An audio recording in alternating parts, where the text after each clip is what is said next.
सत्ता की साझेदारी परिचय। इस अध्याय में के साथ हम लोकतंत्र की उस यात्रा को आगे बढ़ाएंगे जो पिछले साल शुरू की हुई थी। पिछले साल हमने देखा था कि लोकतांत्रिक व्यवस्था में इतनी सारी ताकत किसी एक अंग तक सीमित नहीं होती है। विधायिका, कार्यपालिका और न्यायपालिका के बीच समझ के साथ सत्ता को भी केंद्रित कर देना लोकतंत्र के कामकाज के लिए बहुत जरूरी है। पहले 3 अध्यायों में हम सत्ता के बंटवारे पर सोच विचार को आगे बढ़ाएंगे। आइए हम बेल्जियम और श्रीलंका के 2 कथाओं के साथ शुरुआत करते हैं। ये दोनों कथा घटनाएं बताती हैं कि विभिन्न लोकतांत्रिक शासन पद्धति सत्ता के बंटवारे की मांग से किस तरह निपटती है। इन घटनाओं से यह समझने में कुछ मदद मिलेगी कि आखिरी लोकतंत्र में सत्ता के बंटवारे की जरूरत क्यों होती है। इससे हम सत्ता के बंटवारे के उन रूपों पर बातचीत करेंगे जिनकी चर्चा अगले 2 अध्यायों में की गई है। बेल्जियम और श्रीलंका।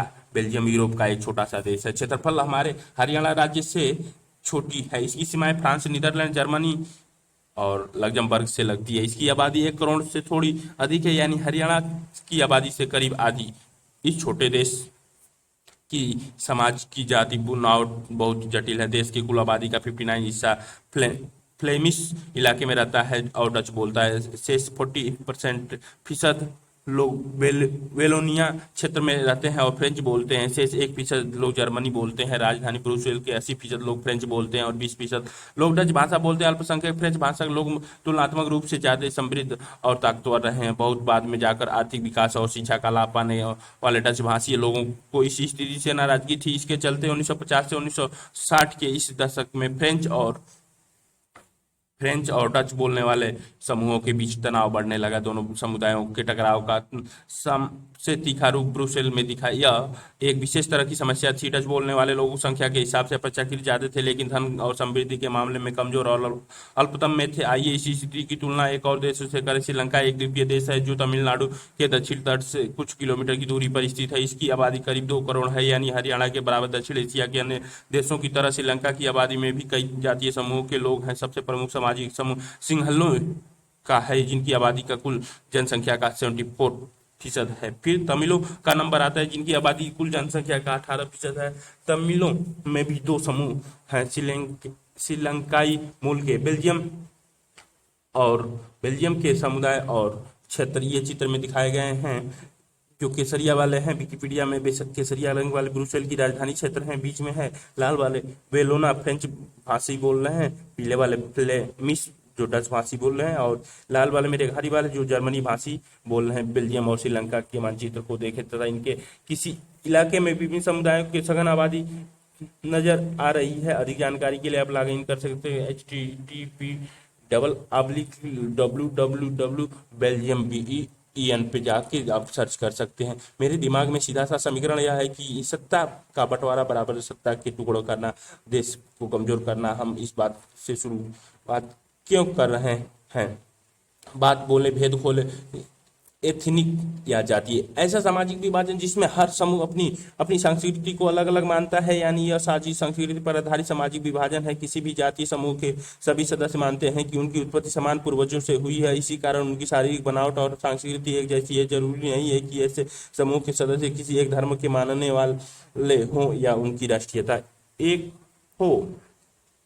तमिल 13% है और हिंदुस्तानी तमिल जो औपनिवेशिक शासनकाल में बगान में काम करने के लिए भारत से लाए गए थे लोगों की संतान है। मौजूदा श्रीलंका के नक्शे पर गौर करें तो पाएंगे कि तमिल मुख्य रूप से उत्तर और पूर्वी प्रांतों में आबाद हैं।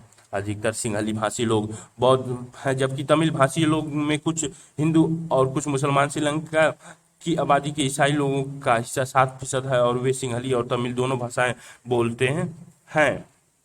अब जरा सोचिए कि ऐसे स्थिति में क्या हो सकता है। बेल्जियम में डच भाषी लोग अपनी बड़ी संख्या के बल पर फ्रेंच भाषी और जर्मनी भाषी लोगों पर अपनी इच्छाएं थोप सकते हैं। इससे उनके बीच की लड़ाई और बढ़ जाती है। संभव था कि देश बढ़ जाता है और ब्रुसेल पर दोनों पक्ष अपना अपना दावा ठोकते हैं। श्रीलंका में सिंहली आबादी का बहुत और ज्यादा था और वे लोगों में मुल्क अपनी मनमानी चला सकते थे। आइए अब यह देखें कि असल में दोनों देशों में क्या हुआ। श्रीलंका में बहुसंख्यकवाद। सन 1948 में श्रीलंका स्वतंत्र राष्ट्र बना।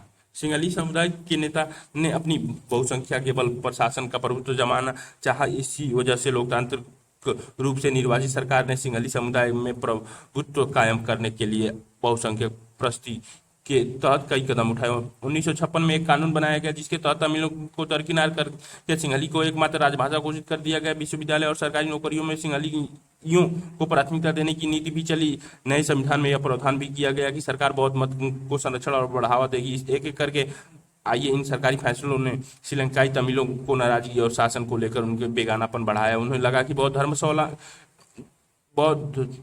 धर्मावलंबी सिंहलों के नेतृत्व वाली सारी राजनीतिक पार्टी उनकी भाषा और संस्कृति को लेकर असंवेदनशील है। उन्हें लगा कि संविधान और सरकार की नीतियां उन्हें समान राजनीतिक अधिकार से वंचित कर रही है। नौकरियों और फायदों के अन्य कामों में उनके साथ भेदभाव हो रहा है और उनके हितों को अनदेखी की जा रही है। परिणाम यह हुआ कि तमिल और सिंहली समुदाय के संबंध बिगड़ते चले गए। जाफना श्रीलंका के जातीय समुदाय सिंहली पीले वाले में, श्रीलंकाई तमिल लाल वाले में भारतीय वंश के लिए मिट्टी वाले कलर और मुसलमान जो कि डॉट डॉट दिखाए गए थोड़े से ट्रिंकोमली बटिकालोआ और कोलंबिया इधर है। नीचे आपका अधिक जानकारी के लिए लॉगिन कर सकते हैं https://www.gov.l के। बात बोले भेद खोले बहुसंख्यावाद। यह मान्यता कि अगर कोई समुदाय बहुसंख्यक है तो वो अपने मन चाहे ढंग से देश का शासन कर सकता है और इसके लिए वह अल्पसंख्यक समुदाय की जरूरत या इच्छाओं की अवहेलना कर सकता है। बहुसंख्यक समुदाय के शासन में क्या हर्ज है? अगर श्रीलंका में सिंहली का राज नहीं होगा तो किसका राज होगा? सिंहली का राज नहीं होगा तो किसका राज होगा? श्रीलंकाई तमिल ने अपनी राजनीतिक पार्टी बनाई और तमिल को राजभाषा बनाने की क्षेत्रीय स्वायत्तता हासिल करने तथा शिक्षा और रोजगार में समान अवसर की मांग को लेकर संघर्ष किया। लेकिन तमिलों की आबादी वाले इलाके की स्वतंत्रता की उनकी मांगों को लगातार नकारा गया। 1980 के दशक तक उत्तर पूर्वी श्रीलंका में स्वतंत्र तमिलम सरकार बनाने की मांग को लेकर अपने राजनीतिक संगठन बने।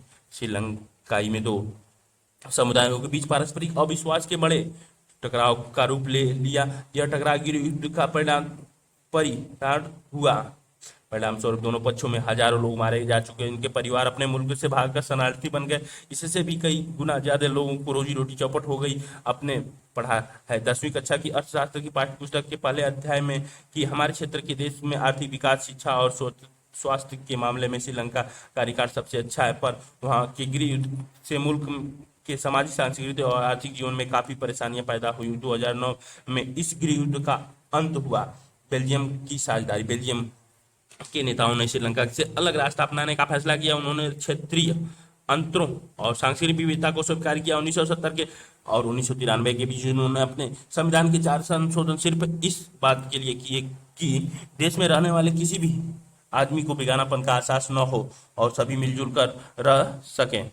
उन्होंने इसके लिए जो व्यवस्था की वो व्यवस्था ही कल्पनाशील है तथा कोई और देश ऐसा नहीं कर पाएगा। बेल्जियम के मॉडल विशेष जानकारी के लिए आप देखेंगे बॉक्स। कुछ मुख्य बातें निम्नलिखित है। संविधान में इस बात का स्पष्ट प्रावधान किया कि केंद्रीय सरकार में डच और फ्रेंची भाषा मंत्रियों की संख्या समान रहेगी। कुछ विशेष कानून तभी बन सकते हैं जब दोनों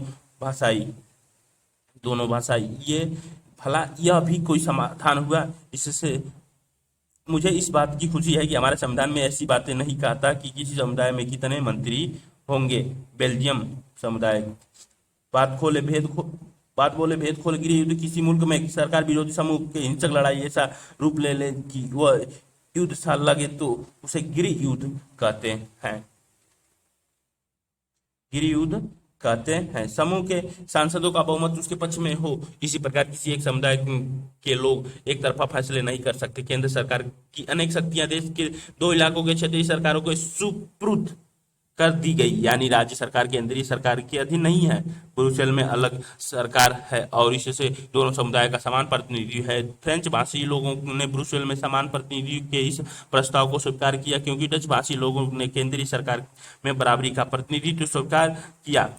ये बिल डी द स्टोरेज रूल डी ला मोन्टेज BRG बेल्जियम स्टार्टेड ग्रांटेड प्लेस ग्रोट मार्केट। विकिपीडिया। बेल्जियम की एक बस्ती का पता यहाँ दिया गया है, फोटोग्राफ में अंकित है। गौर करें कि स्थान का नाम और दिशा की जानकारी 2 भाषाओं फ्रेंच और डच में दी गई है।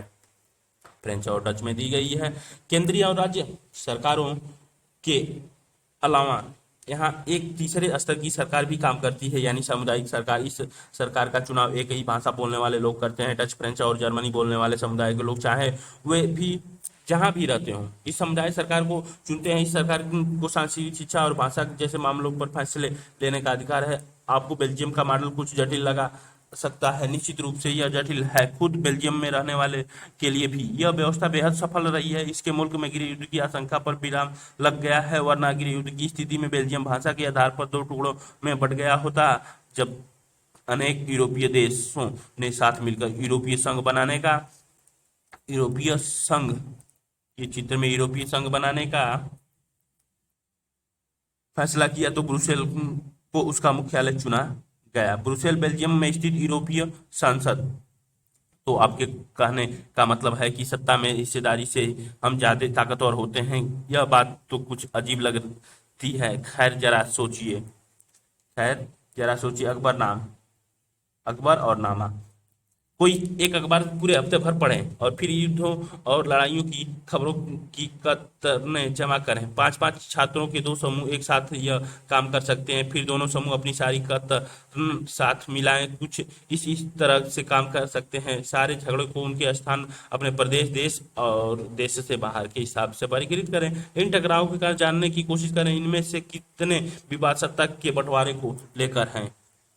इनमें से किस किस विवादों को सत्ता में साझेदारी तय करने के सुलझाया जा सकता है। बेल्जियम और श्रीलंका के इन कथाओं से हमें क्या शिक्षा मिलती है? दोनों ही देश लोकतांत्रिक हैं, फिर भी सत्ता में साझेदारी के सवाल को उन्होंने अलग अलग ढंग से निपटाने की कोशिश की। बेल्जियम के नेताओं को लगा कि विभिन्न समुदाय और क्षेत्रों की भावनाओं का आदर करने पर ही देश की एकता संभव है। इसे एहसास के चलते दोनों पक्ष सत्ता में साझेदारी करने पर सहमत हुए। श्रीलंका के ठीक उल्टा रास्ता अपनाया गया। इससे यह पता चलता है कि अगर बहुसंख्यक समुदाय दूसरों पर प्रभुत्व कायम करने और सत्ता को उनके हिस्सेदार न बनने का फैसला करता है, तो उससे देश की एकता ही संकट में पड़ सकती है। ये चित्र में जर्मन इंजीनियरिंग की बेहतरीन नमूना। सत्ता की साझेदारी क्यों जरूरी है? इस प्रकार सत्ता को बांटने के पक्ष में दो तरह के तर्क दिए जा सकते हैं। पहला तर्क का बंटवारा ठीक है, क्योंकि इसमें विभिन्न सामाजिक समूहों के बीच टकराव का अंदेशा कम हो जाता है। चूंकि सामाजिक टकराव आगे बढ़कर अक्सर हिंसा और राजनीतिक अस्थिरता का रूप ले लेता है, इसी सत्ता में हिस्सा देने राजनीतिक व्यवस्था के अस्थायित्व के लिए अच्छा है। बहुसंख्यक समुदाय की इच्छा को बाकी सभी पर थोपना तत्कालिक तौर पर लाभकारी लग सकता है, पर आगे चलकर यह देश की अखंडता ये कार्टून में बाईं तरफ कार्टून दिया गया है। बाईं तरफ कार्टून अंकित कार्टून में जर्मनी की एक समस्या को संकेत किया गया है। यह क्रिश्चियन डेमोक्रेटिक पार्टी की सोशल डेमोक्रेटिक पार्टी नामक दो पार्टियों के गठबंधन सरकार है। ऐतिहासिक रूप से ये दोनों पार्टियां एक दूसरे के प्रतिस्पर्धा रही हैं। सन 2005 के चुनाव में इन दोनों में से किसी एक को अपने बूते सरकार बनाने लायक बहुमत नहीं मिला, इसीलिए इन गठबंधन सरकार बनानी पड़ी। दोनों दल विभिन्न नीतिगत मामलों में अलग अलग पक्ष लेते, फिर भी वहां साथ मिलकर सरकार चला रहे हैं। जर्मन की संसद के बारे में आप जानकारी के लिए लॉग इन कर सकते हैं https://www.bundesstaat.de पर टैब द कैलगरीसन केवल कार्टून्स के लिए घातक हो सकता है। बहुसंख्यक आतंक सिर्फ अल्पसंख्यकों के लिए परेशानी पैदा नहीं करता, अक्सर यह बहुसंख्यकों के लिए भी बर्बाद का कारण बन जाता है। सत्ता का बंटवारा लोकतांत्रिक व्यवस्थाओं के लिए ठीक है। इसके पक्ष में एक और बात कही जा सकती है कि वह बात कहीं ज्यादा गहरी है। सत्ता की साझेदारी दरअसल लोकतंत्र की आत्मा है। लोकतंत्र का मतलब ही होता है जो लोग इस शासन व्यवस्था के अंतर्गत हैं, उनके बीच सत्ता को बांटा जा और ये लोग इसी तरह से रहे। इसीलिए वैध सरकार वही है जिसमें अपनी भागीदारी के माध्यम से सभी समूहों शासन व्यवस्था से जुड़ते हैं।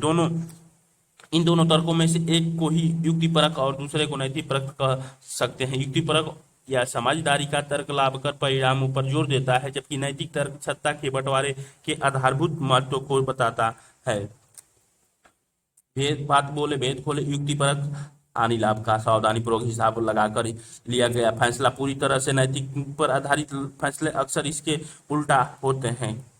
क्या समझे आप? यहाँ पे एनी बेल्जियम के उत्तरी इलाके के एक डच माध्यम के स्कूल में पढ़ती है। फ्रेंच बोलने वाले उसके अनेक स्कूली साथी चाहते हैं कि पढ़ाई फ्रेंच में ही हो। सेल्विया श्रीलंका की राजधानी कोलंबो के एक स्कूल में पढ़ती है। वह और उसके स्कूल के बहुत से दोस्त तमिल भाषी हैं। उनके माता पिता पढ़ाई के माध्यम तमिल में ही रखना चाहते हैं। कौन सी सरकार एनीते और सेल्वी के माता पिता की इच्छा पूरी कर सकती है? किसे सफलता मिलने की संभावना अधिक है और क्यों?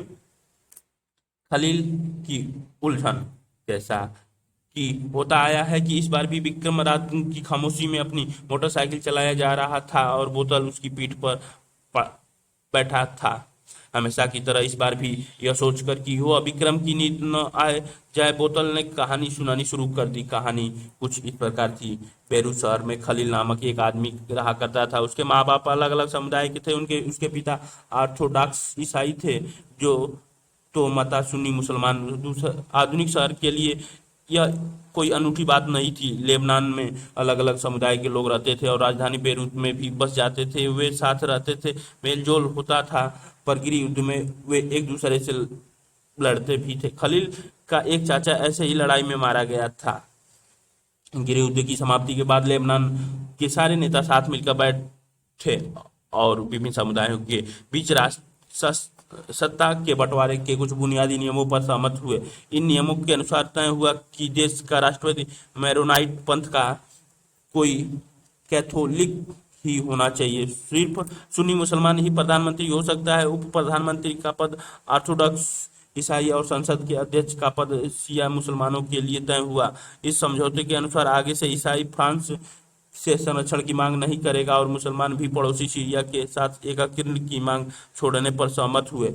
जब ईसाई और मुसलमानों के बीच यह समझौता हुआ था, तब दोनों की आबादी लगभग बराबर थी। बाद में मुसलमान स्पष्ट रूप से बहुमत में आ गए, पर दोनों पक्षों अभी भी उसी समझौते का आदर करते हुए उसे मान रहे हैं। खलील कोई समझौते में बड़ी गड़बड़ी लगती है। वह राजनीति महत्वाकांक्षा वाला प्रिय व्यक्ति है, लेकिन मौजूदा व्यवस्था के रहते वह सबसे बड़े पद पर पहुंच ही नहीं सकता। वह न तो माँ के धर्म को मानता है और न ही पिता के। असल में वह चाहता है ही नहीं कि उसे किसी भी धर्म से जोड़कर पहचाना जाए। उसे समझ में नहीं आता कि लेबनान भी अन्य सामान्य लोकतंत्र की तरह क्यों नहीं चलता। उसका कहना है कि सिर्फ चुनाव कराइए, हर किसी को चुनाव लड़ने की आज़ादी दीजिए और जिसे सबसे ज्यादा वोट मिले वो राष्ट्रपति बन जाए, भले ही वह किसी समुदाय का हो। लेकिन जिसके बिना बड़े बुजुर्गों के ने गृह युद्ध देखा, उनका कहना है कि मौजूदा व्यवस्था ही शांति की सबसे अच्छी गारंटी है। अभी कहानी खत्म भी नहीं हुई थी कि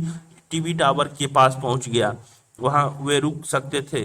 बोतल ने जल्दी से कहानी खत्म की और अपना सवाल विक्रम से पूछा, अगर आपने लेबनान का कानून फिर से लिखने का अधिकार होता तो आप क्या करते? आप अपनी पुरानी व्यवस्था ही चलने देते या आप कुछ नए करते? बोतल विक्रम और अपने बीच हुए समझौते को दोहराना नहीं भूला। अगर आपके दिमाग में स्पष्ट जवाब है और आप फिर भी नहीं बताते, तो आपकी मोटरसाइकिल जाम हो जाएगी और आप आगे नहीं बढ़ पाएंगे। क्या आप बेचारे विक्रम को बोतल के सवाल का जवाब देने में मदद कर सकते हैं? ये दोनों गाड़ी पे बैठ के जाते हुए। सत्ता की साझेदारी के रूप।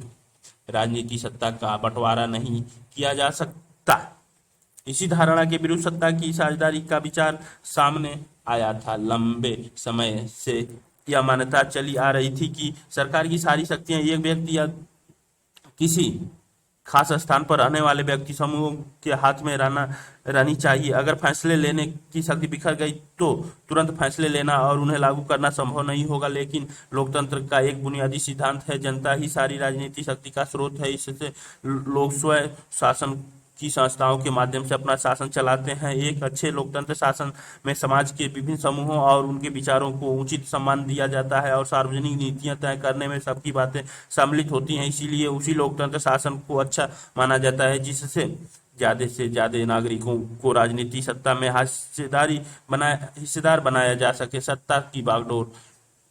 ये कार्टून बनाया गया ओल जॉनसन, स्वीडन के एंगल कार्टून, 25 फरवरी 2015। प्लिमदर व्लादिमीर, सत्ता की बागडोर केवल हमारे हाथ में रहे।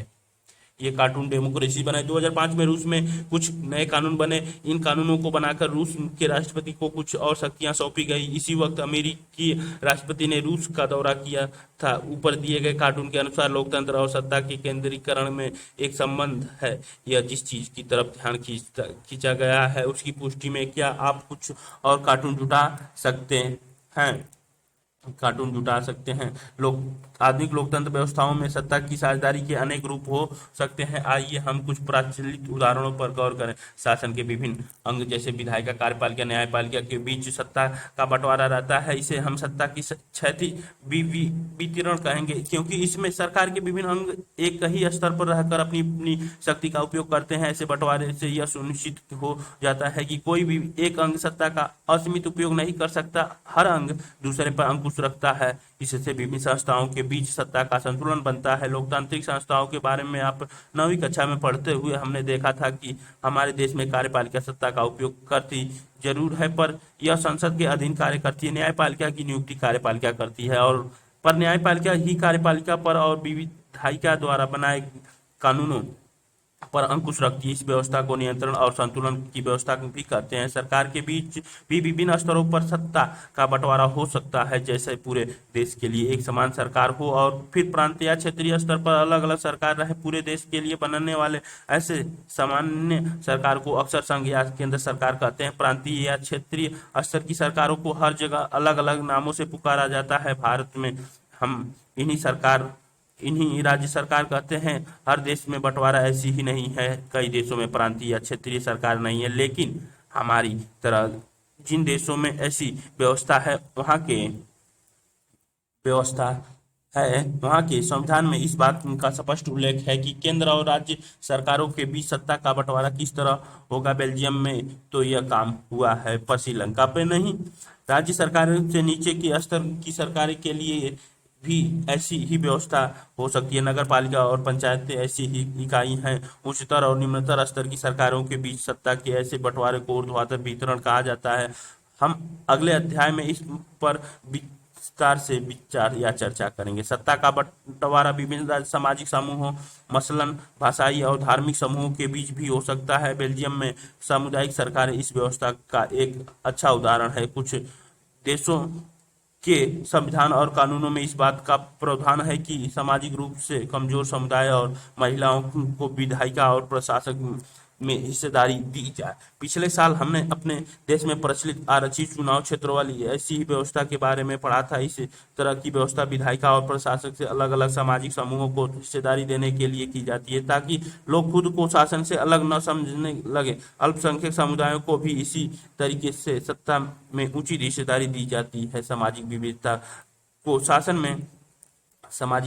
को शासन में भागीदारी देने के अलग अलग तरीके पर हम इकाई 2 में चर्चा करेंगे। सत्ता के बंटवारे का एक रूप विभिन्न प्रकार के दबाव समूह और आंदोलन द्वारा शासन को प्रभावित करने और नियंत्रित करने के तरीके भी लक्ष्य कर सकते हैं। लोकतंत्र में लोगों के समान सत्ता के दावेदारों के बीच चुनाव का विकल्प जरूर आना चाहिए। समकालीन लोकतांत्रिक व्यवस्थाओं में यह विकल्प विभिन्न पार्टियों के रूप में उपलब्ध होता है। पार्टी यहाँ सत्ता के लिए आपस में प्रतिस्पर्धा करती हैं। पार्टियों को कि यह आपसी प्रतिद्वंदी ही इस बात को सुनिश्चित कर देती है कि सत्ता एक व्यक्ति या समूह के हाथ में न रहकर एक बड़ी समय विधि पर गौर करें तो पाएंगे कि सत्ता बारी बारी से अलग अलग विचारधारा और सामाजिक समूहों और वाली पार्टियों के हाथ आती जाती रहती है। कई बार सत्ता की यह भागीदारी एकदम प्रत्यक्ष दिखती है, क्योंकि 2 या अधिक पार्टियां मिलकर चुनाव लड़ती हैं या सरकार का गठन करती हैं। लोकतंत्र में हम व्यापारी, उद्योगपति, किसान और औद्योगिक मजदूर जैसे कई संगठित हितों समूहों को भी सक्रिय देखते हैं। सरकार की विभिन्न समितियों से सीधी भागीदारी करके या नीतियों पर अपने सदस्य वर्ग के लाभ के लिए दबाव बनाकर ये समूह भी सत्ता में भागीदारी करते हैं। इकाई 3 में हम राजनीतिक दल, दबाव और समूह और सामाजिक आंदोलन की कार्यप्रणाली पर गौर करेंगे। मेरे स्कूल में हर महीने क्लास मॉनिटर बदला जाता है। क्या आप इसे ही सत्ता भागीदारी बता रहे हैं? सत्ता भागीदारी बता रहे हैं। सत्ता के बंटवारे के कुछ उदाहरण निम्नलिखित हैं। ये सत्ता की साझेदारी की 4 श्रेणियों में से किसी में आते हैं। यह सत्ता का साझा कौन किसके साथ कर रहा है। बम्बई उच्च न्यायालय ने महाराष्ट्र सरकार को आदेश दिया है कि वह तत्काल कार्रवाई करे और मुंबई के 7 अनाथालयों के 2000 बच्चों के रखरखाव में सुधार करे। कर्नाटक के ओंटेरियो प्रांत की सरकार ने वहां के मूलवासी समुदाय के साथ जीवन के दावे का निपटारा करने पर सहमति दे दी है। स्थानीय मामलों के लिए जवाबदेह मंत्री ने घोषणा की है कि सरकार मूलवासी समुदाय के साथ पारस्परिक सम्मान और सहयोग की भावना से काम करेगी। रूस की 2 प्रभावशाली राजनीतिक पार्टियों द यूनियन ऑन राइट फॉर्मेस और लिबरल याब्लोको मूवमेंट ने एक मजबूत दक्षिणपंथी गठबंधन बनाने के लिए अपने संगठनों के विलय का फैसला किया है। इनका प्रस्ताव है कि अगले संसदीय चुनाव में हम उम्मीदवारों की साझा सूची बनाएंगे। नाइजीरिया के विभिन्न प्रांतों के वित्त मंत्रियों ने एकजुट होकर मांग की है कि संघीय सरकार अपनी आमदनी के स्रोत को घोषित करे। वे यह भी जानना चाहते हैं कि विभिन्न प्रांतों के बीच राजस्व का बंटवारा किस आधार पर होता है।